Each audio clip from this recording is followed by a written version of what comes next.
Another interesting update for Uniswap. So we all know that they've been trying to get some money. Harvard Law BFI, I think what the initials, wanted to raise some money so that they can lobby against any regulators that might put a milestone around DeFi movement on Uniswap, which I think is a very good move. And look, this is just a quick update. They are inching forward on their capital raising. And look, it's looking really good, guys. So Uniswap initiative to create DeFi defense fund is gaining steam, but it doesn't really have a proposal yet. So the fund was proposed by Harvard Law Blockchain and FinTech Initiative, who want 1 million UNI tokens from the community treasury to prop up non-profit that would defend the protocol and DeFi from legal and regulatory threats. So what they're doing is they're trying to raise money so that they have this money in the pool so that they can hire some good lawyers should regulatory bodies come sue them, which is probably a smart thing to do. And, propping this up, flexing this up is probably a good thing to, fend off regulators from, trying to have just a random stab at them as well, which is, I think, what they're going for. We also saw Consensys, which is a fantastic organization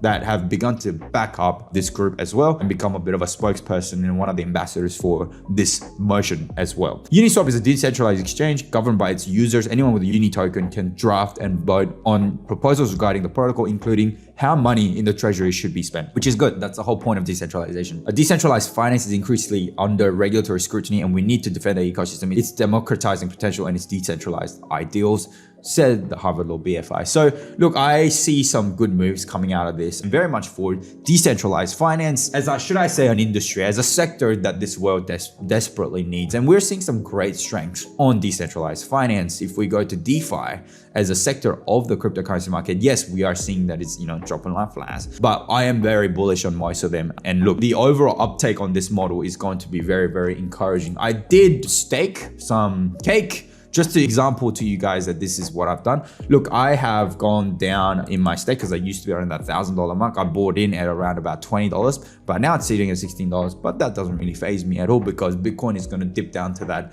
20 grand mark, 29 grand mark, or whatever the capitulation points will be, or however the whales want to have it. And then it's going to have a bounce up from there as more whales then jump into the market because of its lower price. Or I'm happy to hold for a very long term and I'm earning a really good annual percentage yield, which is fantastic. So this is the update from just 2 days of holding about $1,000 worth of cake. This is where I'm at right now. And I'm happy to continue to hold and even buy some more into it right now, or probably in the next couple of days, just to see how the prices settle around that $30,000 mark. We're sitting now at the low $30,000 mark. And you know what? I think we'll probably dip even further. I did anticipate this and I really don't mind this. It's just when that happens, I'll just buy more and just continue the journey of holding cryptocurrency.